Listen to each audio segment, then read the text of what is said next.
بسم اللہ الرحمن الرحیم۔ کربلا میں اسیر ہونے والی، کربلا کی جو تکالیف تھیں، جو منظر تھے، اپنے گھر والوں، اپنے بھائیوں، بیٹوں، بھتیجوں کو بے دردی سے شہید کیے جانے، قتل کیے جانے کے واقعات کو دیکھنے والی، اس پر صبر کرنے والی اور اللہ سبحانہ و تعالی کی رضا میں راضی رہنے والی خواتین میں سے ایک عظیم خاتون حضرت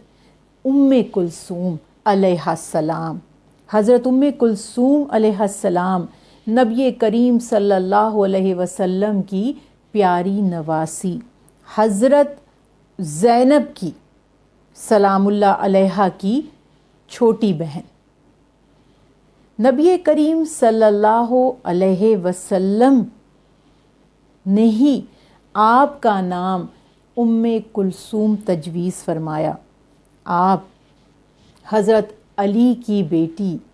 حضرت فاطمہ شہزادی کونین کی لاڈلی دختر، حضرت امام حسن و حسین کی بہن۔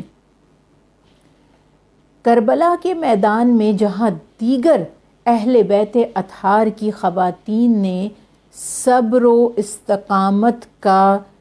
عملی مظاہرہ کیا اور دنیا کے لیے ایک مثال قائم کر دی،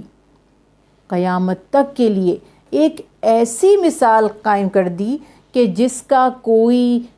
اپنا یا پرایا انکار نہیں کر سکتا۔ آپ کربلا میں موجود ہیں، قدم قدم پر اپنے بھائی حضرت امام عالی مقام حضرت حسین علیہ السلام کی حوصلہ افزائی بھی فرماتی ہیں۔ آپ مشاورت میں بھی بڑھ کر آگے ہیں، معاونت میں بھی بڑھ کر آگے ہیں اور اپنے بھتیجوں سے محبت فرمانے والی ہیں۔ جب شہادت کا وقت قریب تھا، 10 محرم سے پہلے جو رات تھی، عاشورہ کی رات، سب مائیں اپنے بیٹوں کو حضرت امام عالی مقام کے قدموں پر قربان ہونے کے لیے تیار کر رہی تھیں۔ انہیں بتا رہی تھیں کہ تم کل جام شہادت نوش کر لوگے، تمہیں شہید کر دیا جائے گا، تم قدم امام حسین پر شہید ہو جاؤ گے، قربان ہو جاؤ گے، تم اللہ کے دین کو زندہ کرو گے، تم ہمارے نانا محمد مصطفیٰ صلی اللہ علیہ وسلم سے جنت کی خوشخبری پاؤ گے۔ اس موقع پر جب سب مائیں اپنے بیٹوں کو شہادت کا جام نوش کرنے کے لیے تیار کر رہی ہیں اور بتا رہی ہیں کہ کل ہم تم پر فخر کریں گے، آپ کی اپنی بہن حضرت ام کلثوم کی اپنی بہن حضرت زینب سلام اللہ علیہا نے جیسے اپنے بیٹوں کی قربانی پیش کی اللہ کے دین کے لیے، اون اور محمد کی، اسی طرح سے حضرت قاسم، اسی طرح سب مائیں اپنے بیٹوں کو تیار کرتی ہیں تو آپ اپنے خیمے میں آتی ہیں اور رونے لگتی ہیں۔ رونے کا سبب کیا ہے کہ یا اللہ، سب مائیں تو اپنے بیٹوں کو حسین علیہ السلام کے قدموں پر دین کے لیے، اللہ آپ کی رضا کے لیے قربان کر دیں گی، میں کسے قربان کروں؟ کیا میں کل قیامت میں اس اجر سے محروم رہوں گی، یا کیا میں اپنی والدہ فاطمہ سلام اللہ علیہا کے سامنے شرمندگی اٹھاؤں گی؟ اتنے میں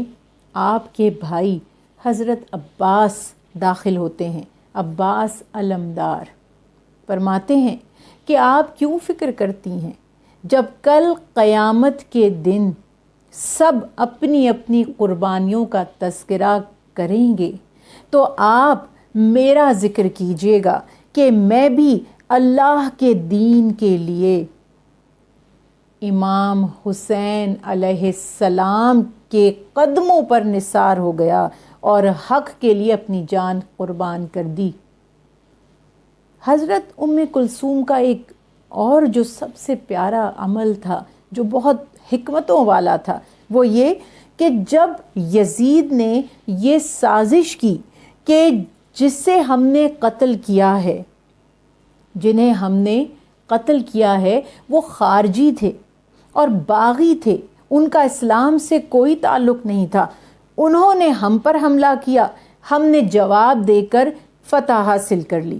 اور ان کے گھر والوں کو ہم نے اسیر بنا لیا، قید کر لیا۔ جب اس نے یہ سازش کی تو حضرت ام کلثوم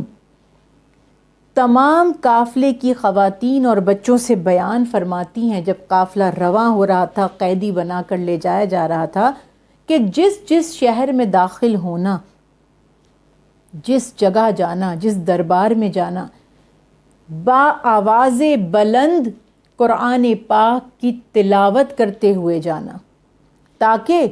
لوگ یہ جان لیں کہ یہ خارجی نہیں ہے، یہ غیر مسلموں کا قافلہ نہیں ہے، بلکہ یہ مسلمان ہیں۔ اور جو انداز، جو ایکسنٹ، جو طریقہ تلاوت کا اہل بیت اطہار کا ہے، سمجھنے والے خود ہی سمجھ جاتے ہیں کہ یہ عرب کا کوئی بہت اعلیٰ خاندان، کوئی بہت اعلیٰ گھرانہ ہے۔ آپ کی اس حکمت عملی سے لوگوں کی غلط فہمی دور ہوئی، لوگوں کو حقیقت حال اور یزید کے اس مکروہ فعل کا پتہ چلا، اس کی اصلیت کا پتہ چلا، اس ظلم کا پتہ چلا جو یزید نے گھرانہ مصطفیٰ صلی اللہ علیہ وسلم اہل بیت پر کیا تھا۔